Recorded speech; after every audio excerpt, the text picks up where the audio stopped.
Have you ever covered a carpet stain with a rug, ignored a leaky faucet, pretended your half-painted living room is supposed to look like that?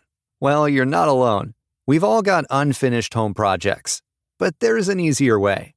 Thumbtack is the app that makes it easier to care for your home. Pull out your phone and in just a few taps, search, chat, and book highly rated pros right in your neighborhood. Download Thumbtack and start caring for your home the easier way.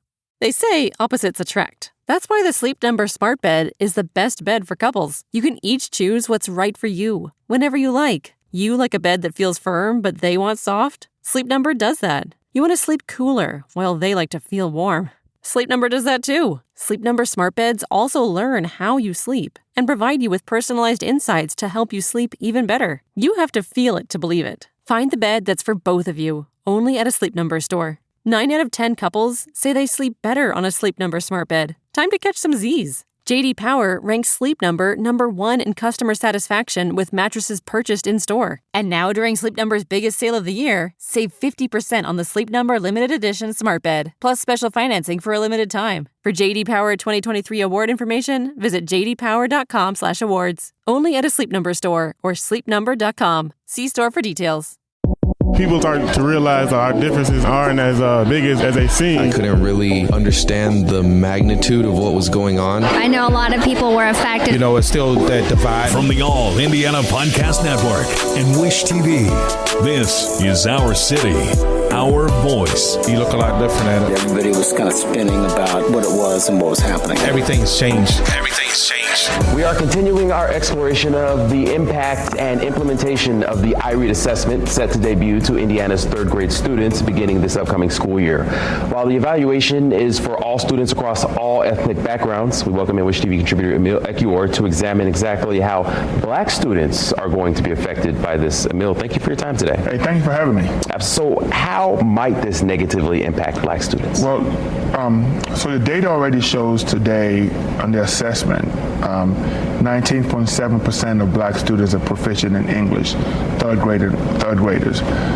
So when you have that number the way it is today, and now there's a bill that says you are going to get held back, the number of Black students that may be held back in third grade, right, is a concern, because how do we deal with that? Do we have enough resources in place to handle those numbers and the way those numbers stand today? So that's a concern. The impact it has on the student itself. Mm-hmm. You know, you get held back now. Your friends have moved on. Now you're back in third grade. How that impact and that stigma that has on students today. You know, what does that look like going forward, right? So all of those things are things that we just have to look at and make sure that we are mitigating those things before this gets implemented.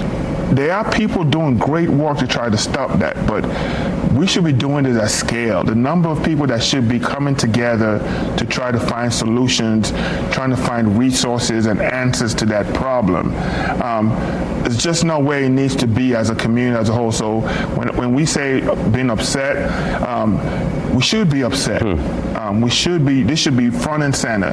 If we don't stop that hole, if we don't stop that from happening, where so many of our students are moving on and having to play catch up for the rest of their education continuum, then it's going to be hard to fix things on the back end, right? As far as college entry, college completion, and all of those things, and getting good paying jobs. Okay, we have a short amount of time here, but I do want to ask you this final question. The Indiana Chamber of Commerce studied this, as you know.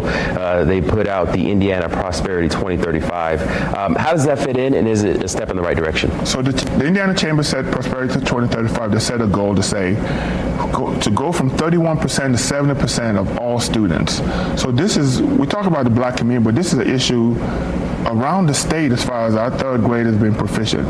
So they set a goal to say we want to go from 31 to 70%, and we want to increase the number of minority students, especially low income, that are being proficient in reading by third grade, by fourth grade. So a big, bold goal is set, and now you start thinking, how do we do this? The status quo was not going to allow for that to happen. So a bill like this is created to say, okay, let's stop moving kids ahead. Let's hold them back. Let's put in resources in place to support them, so that way when they leave third grade, they're better ready to move forward. Okay, that makes sense. As always, we appreciate you stopping by and helping to break down this thorny and multifaceted issue. That is Wish TV contributor Emil Ekiyor. Thank you so much for your time. Hey, thanks for having me. Discover more at wishtv.com. And when you follow Wish TV on Facebook, check out more podcasts from the All Indiana Podcast Network now. Now at allindianapodcastnetwork.com.